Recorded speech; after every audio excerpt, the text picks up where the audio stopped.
창세기의 여러 믿음의 사람들 중에 이삭은 아마 가장 성격이 유순하고 착한 분이지 않겠나라는 생각을 해보게 됩니다.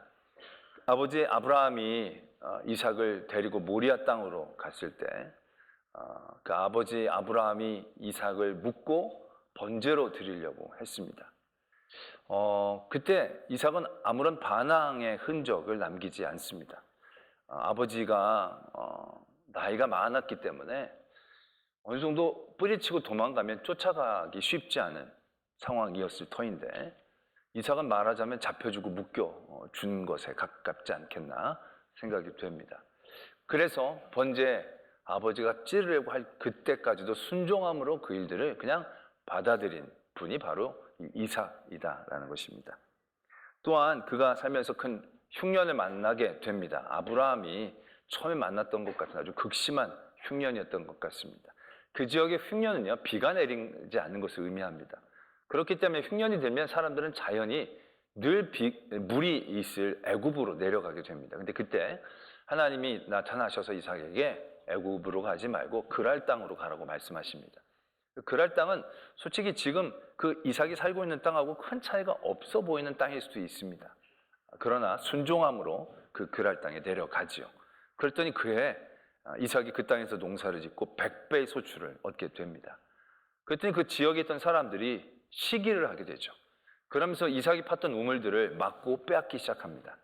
근데 이삭은 한 번도 다투지 않고 그대로 더 양보를 하며 또 다른 우물을 파기 시작했다는 것이죠. 웬만하면 싸우지 않고 부딪히지 않는 분이다라는 얘기입니다. 그리고 결혼을 하고 20년 동안 리브가가 아이를 낳지 못했습니다. 그때 이삭이 했던 행동은 딱 하나입니다. 그 리브가를 위해 기도했다라는 겁니다. 아버지처럼 다른 방법을 생각하거나 기획하지 않았습니다. 그냥 그 아내만을 위해 기도했을 뿐이다라는 얘기죠. 얼마나 착합니까? 더군다나 우리가 잘 알다시피 그 아들 야곱이 자기를 속였지 않습니까? 속여서 기도를 뺏은 겁니다. 그래서 굉장히 일이 틀어졌죠. 그러나 그럼에도 불구하고 이삭은 야곱에게 분노하지 않습니다. 야곱을 저주하지 않습니다. 나중에 야곱이 떠날 때 축복하며 보내는 모습을 보여줍니다. 아마 이처럼 유순하고 착한 분을 보기는 어렵지 않겠나라는 생각을 하게 됩니다. 그런 부분에서 또 본받을 점도 참 많다라는 생각들을 하게 됩니다. 그런데 오늘 히브리서 11장 20절의 말씀에서는 그런 여러 이삭의 모습을 통해서 다른 믿음을 우리에게 도전하고 계신 게 아니라요, 이렇게 우리에게 말씀하고 계십니다. 이삭은 믿음으로 장차 일어날 일에 대해서 야곱과 에서에게 축복했다. 우리가 알기로는 그 이전에 여러 이삭의 모습들은 문제가 없어요. 굉장히 착하고 유순한 그런 사건들이에요. 그러나 한 가지 좀 우리가 논쟁거리가 생길 만한 일이 있다면 딱 이 사건이거든요.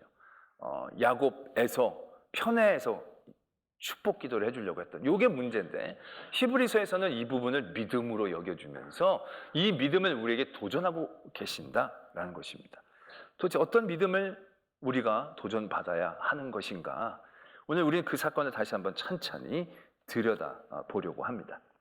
처음부터 문제가 이렇게 시작이 되죠. 아이를 갖지 못해서 이삭이 열심히 기도했더니 드디어 하나님께서 아이를 주십니다. 그런데 이 아이들이 태중에서 문제를 일으키기 시작합니다. 태중에서 둘이 굉장히 싸웠던 것 같습니다. 이 엄마 리브가가 뱃속에서 난리가 나니까 걱정이 되지 않겠습니까? 이게 어떻게 얻은 아이들인데 이 귀한 아이들이 속에서 막 엉겨 붙어가지고 막 난리를 치니까, 그래서 이 리브가가 어찌할꼬? 라고 하나님 앞에 말하자면 묻는다라고 말씀을 적고 있지만 묻는다기보다는 탄식하는 것에 가깝다는 겁니다. 어쩌지? 뭐 이런 어떤 분위기에 가깝다라는 얘기죠. 왜 애들이 막 그 안에서 싸우니까. 그러니까 하나님께서 그때 이렇게 선포해 주십니다. 두 국민이 너의 태중에 있구나. 두 민족이 너의 복중에서부터 나누이리라. 이 족속이 저 족속보다 강하고 큰 자가 어린 자를 섬기리라. 하나님께서 리브가에게 이 말씀을 주신 겁니다. 그런데 리브가는 이 말씀을 이삭하고 공유하지 않았던 것 같습니다. 또 이 말씀을 그렇게 마음속 깊이 새기며 기억하고 있지 않았던 것 같습니다. 왜냐하면 그 뒤에 그들의 모습을 보면 이 말씀에 대한 어떤 반응들이 전혀 나타나질 않아요. 이삭이 눈이 어두워져서 이제 자기가 마지막 때가 다 됐나 보다 싶어서 에서를 부릅니다. 에서를 불러서 네가 사냥한 고기를 가지고 음식을 해오면 내가 너를 마음껏 이제 축복하겠다 말을 합니다. 근데 그걸 이제 리브가가 들은 거예요. 듣고 나서 리브가가 야곱을 부릅니다. 야, 아빠가 형을 축복한단다. 너가 빨리 준비를 해서 네가 축복을 받도록 하자. 이렇게 얘기를 합니다. 근데 솔직히 그러면 안 되잖아요. 이삭이 에서를 축복하려고 할 때 정말로 리브가가 그 약속의 말씀을 붙잡고 있었다라고 한다면 속이려는 생각이 아니라 이삭에게 가야죠. 가서 내가 태중에 있을 때 하나님이 내게 이렇게 말씀하셨지 않습니까? 큰 자가 작은 자를 섬길 거라고. 그 축복은 야곱이 받아야 됩니다. 이렇게 얘기를 했어야 맞죠. 그런데 그거를 그렇게 얘기 안 하고 속이려고 합니다. 그 속이려고 했더니 야곱이 불안해서 얘기를 하죠. 아니 속이다가 걸리면 내가 저주를 받지 않겠습니까? 그랬더니 어머니 리브가가 아니야. 너가 약속의 자식이고 네가 복의 자녀야. 이렇게 얘기한 게 아니라 저주는 내가 받을게. 저주는 내가 받을게. 넌 내가 하라는 대로만 해.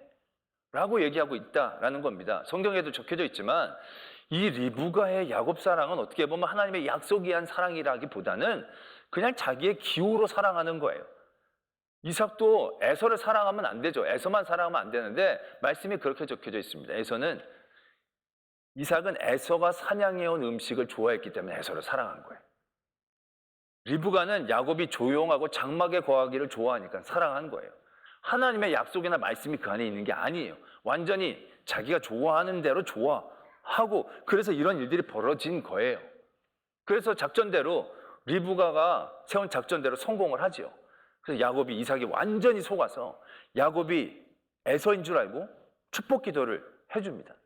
근데 해주고 났더니 바로 에서가 도착을 한 거예요. 에서가 사냥한 고기를 요리를 만들어 가다가 아버지에게로 가지고 오니까 아버지가 그걸 보고 깜짝 놀라는 거죠. 말씀이 이렇게 적혀져 있습니다. 이삭이 심히 크게 떨며 이르되 그러면 사냥한 고기를 내게 가져온 자가 누구냐? 네가 오기 전에 내가 다 먹고 그를 위하여 축복하였은즉 그가 반드시 복을 받을 것이다. 이제 이렇게 얘기를 하고 있다는 거죠. 이 대목부터가 좀 이상합니다. 왜냐하면 지금 이삭은 에서를 축복하려고 했거든요. 그리고 야곱이지만 에서인 줄 알고 축복을 한 거예요. 그러니까 이거는 뭐 크게 잘못된 게 아니라 배달 사고일 뿐인 거죠. 야곱이 받을 이유가 없어요. 솔직히 에서인 줄 알고 한 거니까. 이제 에서가 왔잖아요. 잘못 배달이 됐다는 걸 알면 어떻게 하면 돼요? 바로 잡으면 돼요. 야 야곱 오라고 그래라. 야곱이 형 너 왜 속였냐? 그러면서 머리 얹고 취소. 그런 다음에 다시 반사. 그래가지고 다시 해가지고 저기한테 주면 되잖아요. 에서한테 주면 되잖아요. 근데 이삭이 그러질 않아요. 그냥 야곱이 복을 받을 거라고 인정을 해버리는 거예요. 그랬더니 에서가 이해가 안 되죠. 아니 소리 질러 슬피며 아니 그게 무슨 말씀이세요? 나도 축복해 주세요. 나도 축복해 주세요. 무슨 축복이 일회 사용권으로 제한된 것도 아닌데 아버지가 이 아들도 축복하고 저 아들도 축복할 수 있고 단자식도 축복할 수 있고 저는 어제 새벽에 수백 명을 다 축복했는데 그럼 그게 어떻게 되는 거예요?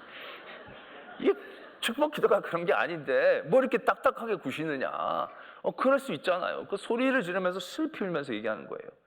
그랬더니 이삭이 더 이상 줄 게 없다라고 얘기하는 거예요. 야곱은 다 나를 빼앗았는데 왜 그렇습니까? 그때 이삭이 에서에게 이렇게 얘기를 해요. 내가 그를 너의 주로 세우고 그의 모든 형제를 내가 그에게 종으로 주었으며 곡식과 포도주를 그에게 주었으니 내 아들아 이제 내가 너에게 무엇을 할 수가 있겠느냐? 왜 할 게 없어요? 하려면 많지. 곡식과 포도주였으니까 고기도 남아있고 과일도 남아있고 뭐도 많이 남아있잖아요. 뭐 자리가 한두 개만 있는 것도 아니고 여러 개 또 만들어 줄 수도 있는 거고 아니 자기가 축복하는데 돈이 드는 것도 아니고 힘이 드는 것도 아니고 말로만 하면 되는 건데 그걸 가지고 이렇게 빡빡하게 나오나 싶은 생각이 들지 않을 수가 없는 거죠. 그랬더니 에서가 다시 한번 이렇게 얘기합니다. 딱 우리들 생각처럼. 아니 아버지, 빌복이 이 하나뿐입니까? 아버지 내게 축복하셔야 합니다 하고 소리를 높여오는 겁니다. 아버지가 이 에서를 얼마나 사랑했습니까? 이삭이 아끼던 아들이 에서인데 이 아들이 지금 막 억울해하면서 슬피 울면서 그동안 야곱에게 당했던 걸 막 얘기하면 그 얘기를 들으면 마음이 어떻겠습니까? 진짜 야곱이 이게 굉장히 교활하고 이게 형을 잡아먹으려고 하는구나, 이거 사이좋게 지내지 않고 뺏으려고 그래, 막 어떤 그런 일종의 생각들이 막 있을 수 있지 않겠습니까? 게다가 애가 막 소리를 내면서 울면서 막 간절히 나에게 좀 복 좀 빌어달라고 얘기하면 그러면 이제 마음이 얼마나 치근하게 되겠습니까? 그리고 나서 이제 축복을 해달라고 해서 이삭이 이런 축복을 하죠. 너의 주소는 땅의 기름짐에서 멀고 내리는 하늘 이슬에서 멀 것이며 너는 칼을 믿고 생활하겠고 내 아우를 섬길 것이며 너가 매임을 벗을 때에는 그 멍에를 내 목에서 떨쳐버리리라. 이 말을 왜 합니까? 차라리 하지를 마시던가. 이건 무슨 염장을 지르는 깐데 또 까는 거 아닙니까 지금 이게. 아니 말을 어떻게 그렇게 못되게 골라서 할 수 있을까 싶습니다. 아니 물론 야곱에게 기름짐과 이슬은 줄 수 있죠. 그러나 굳이 멀리까지 보낼 필요가 뭐가 있습니까? 네 아우 옆집에 살기를, 그래서 기름이 좀 훔쳐 넘치기를, 이슬이 흘러내리기를. 그럼 뭐 이슬이 뭐 그렇게 한정 있는 것도 아니까 좀 십시일반 나눠 쓸 수 있잖아요. 그러면 동생에게 좀 얻어먹게끔 흘러내리게끔 뭐 그렇게 부드럽게 얘기해 줄 수 있잖아요. 그런데 아주 말을 이렇게 하시는 거예요. 먼다라는 거예요. 먼다라는 거예요. 그리고 칼을 믿고 생활하겠고, 이게 되게 좀 비장하게 너에게 힘을 주시고 칼을 주시고 무기를 주시고, 이게 좀 부드럽게 얘기할 수 있잖아요. 그리고 아우를 섬길 것이고, 아니 섬기는 말 말고 동역하다, 돕다, 뭐 보조하다, 그런 아름다운 위로의 말들이 얼마나 많아요. 그런데 아주 말을 골라서 아프게 하고 있다라는 생각을 하게 됩니다. 이 이삭이 어떤 이삭입니까? 창세기에서 나온 사람 중에 제일 착한 것 같은 사람이 이삭이지 않습니까? 제일 유순하다라고 느껴지는 사람이 이삭입니다. 정말 모진 말 한마디 못할 것 같은 사람이 이삭이에요. 늘 다른 사람들을 위하는 마음들이 많이 있었던 게 이삭이에요. 근데 이삭이 에서에게 어떻게 이렇게 모질게 말할 수 있을까라는 생각들 해보게 된다는 것이죠. 하나님은 이 믿음을 우리에게 도전하고 계신다는 겁니다. 이게 이삭이 오늘 우리에게 주시는 귀한 도전의 믿음의 모습이다라는 겁니다. 이삭이 에서를 사랑했고 에서에게 복 주기를 원했고, 자기 건데 솔직히 또 자기 물질도 있으니까 하나님의 기도는 그렇다 하더라도 또 다른 자기의 줄 것들을 어떻게든 바리바리 모아서 생각을 해서 에서에게 주면서 에서를 위로하고 에서를 좀 이렇게 도닥거릴 수 있는 그런 마음이 분명히 왜 없었겠습니까? 그런데 굉장히 이 부분에서 이삭은 단호하죠. 왜? 복이란 것은 내가 줄 수 있는 것이 아니다라는 것에 대한 분명한 고백이 있는 겁니다. 이건 내가 주고 싶어서 줄 수 있는 종류의 것이 아니다. 내 것이기 때문에 내가 마음대로 할 수 있는 종류의 것이 아니다라는 것을 이삭은 명확히 알고 있었다는 겁니다. 왜 더 바라고 더 주고 싶지 않았겠습니까? 근데 이삭은 분명했다는 거죠. 내가 아무리 얘기해도 소용이 없는 거죠. 하나님이 이미 야곱에게 복 주시기로 작정하셨고, 이미 나를 통하여 하나님께서 야곱에게 복을 선포하셨기 때문에 이제 이건 내 마음 내 뜻대로 무르거나 옮기거나 할 수 있는 종의 것이 아니다라는 것을 이삭은 처절하게 알고 있었다라는 것입니다. 이것이 오늘 하나님께서 우리에게 도전하고 계신 믿음의 모습이다라는 것입니다.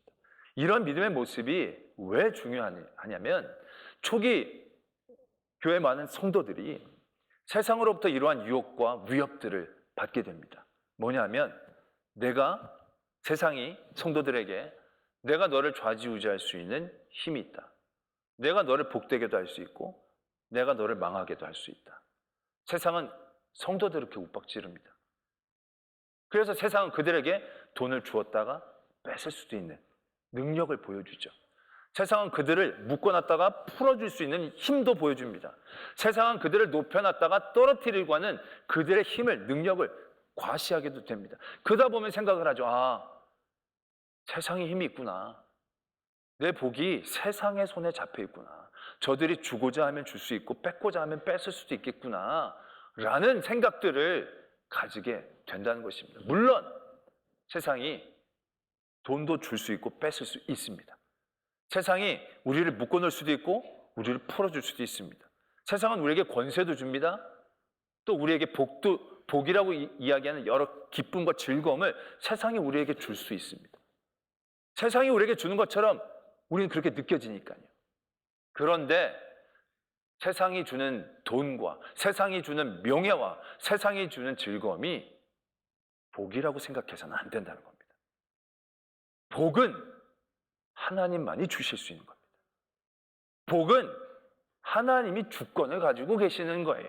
그 안에 세상의 여러 가지 이름을 담고 있는 우리가 복이다, 은혜다라고 생각하는 것들은 세상이 좌지우지할 수 있는 영역 안에 있을 수 있어요. 그러나 그것이 복되는 것이 되어지는 것은 세상이 할 수 있는 게 아니에요. 세상이 우리에게 돈을 준다고 그게 다 복이 되느냐? 절대 아니지 않습니까? 세상이 우리에게 명예를 준다고 그게 우리에게 다 복입니까? 아닙니다. 순간적으로는 복과 은혜인 것 같지만 그것은 우리를 끊임없이 미혹하고 갈급해하는 것이죠. 우리가 잘 알고 있지 않습니까? 돈이 무조건 많다고 다 복된 게 아니다라는 걸. 병이 하나도 없고 건강하다고 다 그게 복되다라고 얘기할 수 있는 게 아니라는 걸. 높은 자리에 있다고 그게 다 복된 건 아니다라는 걸 우린 분명히 알고 있지 않습니까? 사울이 왕이 됐어요. 하나님의 은혜로 왕이 됐어요. 근데 하나님이 사울에게서 왕의 자리를 내려놓게 하셨어요. 그런데 여전히 사울은 왕이었어요. 하나님이 그를 버려 왕이 되지 못하게 하셨지만 그는 여전히 세상에서 보면 왕이었어요. 근데 사울이 그 왕에 있는 시간들이 복된 시간이었냐는 거예요. 하나님이 그를 떠나는 그 순간부터 사울은 왕이었지만 그 자리는 복이 아니에요. 그 자리는 끊임없이 그를 괴롭히고 그를 짓누르고 그를 미치게 만드는 저주에 가까운 자리였다라는 것. 차라리 왕이 아니었으면 더 좋았을 뻔했겠다 라고 생각할 수 있는 일들이 사울에게 벌어지지 않았냐라는 것입니다. 때문에 돈도 하나님이 주신 돈이어야만 복입니다. 건강도 하나님이 주시는 건강이어야 복입니다. 하나님은 복의 주권자이시고 우리를 복 주시기를 원하시는 하나님. 그 하나님으로부터 온 것이 복이 되어진다는 것입니다. 그렇다라고 한다면 하나님께로부터 받은 우리의 모든 것들이 복의 시작임을 깨달을 수 있습니다. 그 자리가 설령 아프고 힘든 자리라 할지라도 하나님은요 복을 주시기를 원하시는 하나님, 주권자이지 않습니까? 그 주권자이신 하나님께서 이 일들을 통하여 복 주심의 시작을 이루어 가신다라는 것을 우리는 다시 한번 신뢰할 수 있지 않냐라는 거죠. 초기 교회 성도들이 그것으로 미혹되기 시작합니다. 그 위협에 무릎을 꿇게 됩니다. 야, 이 내가 복을 다 빼앗기네. 저들이 내 주권자이구나 착각하게 됩니다. 그들이 당하는 고통과 고난 가운데 우리는 그들이 마치 주권을 가지고 있는 것처럼 생각합니다. 그러나 모든 복의 주권은 하나님이 갖고 계시는 거예요. 그걸 우리가 신뢰한다라고 한다면 지금의 고통과 고난도 하나님의 복의 시작이 되어지는 것을 보게 된다는 것이죠. 이삭이 야곱과 에서에게 축복을 해준 다음에 그 직후에 그들의 삶은 어떠합니까? 야곱은요, 그가 고백하듯이 그렇게 축복 기도를 받았지만 막 복을 누리며 산 건 아니었습니다. 자기 스스로가 자기 인생을 회고하면서도 험악한 세월을 살았습니다. 이렇게 얘기를 합니다. 왜 축복 기도를 받았지만 호를 단신으로 쫓겨가죠. 쫓겨가서도 그 라반 삼촌한테 속아가지고 14년이나 그냥 결혼하기 위해서 그 시간들을 다 허송 세월하다시피, 허송 세월까지는 아니지만 하여튼 되게 속아서 시간을 보내지 않습니까? 그걸 좀 하려고 그러는데 라반이 수없이 많이 그를 속였다라고 적고 있지 않습니까? 그래서 이제 어느 정도 모여서 돌아가려고 했더니 이제 에서가 기다리고 있는 거예요. 그 에서 때문에 얼마나 마음고생을 심하게 합니까? 그 위기도 잘 넘겼는데 세겜성에서 아들들이 사고를 치죠. 얼마나 그것 때문에 걱정이 됩니까? 그래서 여차여차 또 하나님이 어떻게 안정된 삶을 살게 해주신다 싶었는데 사랑하는 아내가 제일 먼저 세상을 떠나요. 그리고 나서 그 아내로 사랑했던 아들이 또 죽임을 당했다는 거예요. 여러분, 자기가 사랑하는 사람들을 그렇게 먼저 보낸다는 삶이 그게 얼마나 쉽지 않은 삶이겠습니까? 그리고 나서 결국 고향을 떠날 수밖에 없는 상황이 되어지지요. 그러나 에서는 어떻습니까? 에서는 어떻게 보면요, 고생 하나도 안 하고 산 것 같아요. 자기가 마음대로 사냥도 아니고 잡고 결혼하고 싶은 사람 잡아서 결혼하고 또 마음에 안 든다 하니까 또 딴 사람 가서 결혼을 하고 그리고 나서도 그 사람은 그냥 그대로 고향에 있었던 것 같아요. 고향에서 야곱을 기다리고 있었으니까. 아마 이삭의 재산도 아마 에서가 거의 다 가졌을 거예요. 그리고 그 에서의 가문은 결국 그곳에서 터를 잡고 나라를 만들고 이스라엘이 종살이 할 때도 그들은 이미 자기 땅에서 자기 나라에서 살고 있었다는 거예요. 어떻게 보면 굉장히 평안하고 평탄한 삶을 에서가 산 거예요. 물론 그 다음에 역사가 막 흘러서 이스라엘에게 왕국 시대 때 지배를 당하지만 솔직히 이 시간 비교해 보면 별로 그게 그렇게까지 고생스럽다라고 얘기할 수 없을 만한 생각인 거예요. 근데 여러분들에게 제가 묻습니다. 야곱이 복된 사람입니까? 에서가 복된 사람입니까? 라고 물으면 다 야곱이 복된 사람이라고 말을 해야 돼요. 할 겁니다. 하실 거죠. 반론이 없으시죠? 야곱이 더 복된 사람이라고 우리는 생각해요. 왜? 야곱이 주인공이니까. 야곱이 주인공이니까. 삶의 액면가는 힘들고 고생스럽고 고통스러운 시간이 있었지만 그 모든 시간과 순간순간마다 하나님이 그와 함께 하셨잖아요. 주권자이신 하나님과 함께 있었잖아요. 하나님의 도우심을 받았고 하나님과 씨름을 했고 하나님을 이겼고 하나님 그 계획과 섭리 가운데 그를 이끄셨고 그 길이 눈물의 길이지만 고통의 길이지만 아픔의 길이지만 그것이 결국 하나님의 모든 복주심의 섭리 가운데 요셉이 먼저 죽은 것 같은 고통과 아픔도 결국 애굽에서 길을 예비하시고 그 애굽에서 종살이를 하게 하신 것도 결국 그곳에서 큰 민족으로 성장케 하시고자 하시는 하나님의 계획과 섭리가 있었기 때문에 액면가로 보면 야곱이 정말로 쉽지 않은 삶을 산 건 사실이죠. 그러나 그럼에도 불구하고 우리는 에서의 삶을 부러워하지 않아요. 에서가 복되다고 생각하지 않아요. 에서는 그냥 조연, 아니 엑스트라일 뿐이고 그냥 사라져가는 인생, 어떻게 보면 치근하고 안쓰러워요. 우리는 그렇게 받아들이게 되어진다는 거죠. 왜요? 야곱에게는 복의 근원 되신 하나님이 계시니까. 그의 고통의 자리에도 고난의 자리에도 그와 함께 하셨던 하나님, 그 하나님을 붙잡을 수 있었으니까 그게 야곱의 복이잖아요. 초기교회 성도들 삶도 그렇게 이해되고 도전되어지기를 소망하신 거죠. 이삭이 장차 있을 일을 얘기합니다. 야곱과 에서에게 있을 일. 결국 이 일은요, 세상의 여러 환경과 상황 거기에 주관대가 되는 게 아닙니다.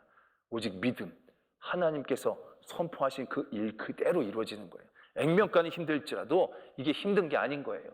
그가 그런 고난을 통해서 더욱더 하나님을 만나고 붙잡고 성숙하고 성장하고 하나님의 복된 자리에 나아가는 시작이 되어지는 것을 우리에게 보여주고 계신다라는 얘기죠. 예수님도 그렇게 살아나가시지 않았습니까? 예수님도 세상에게 붙잡히셨습니다.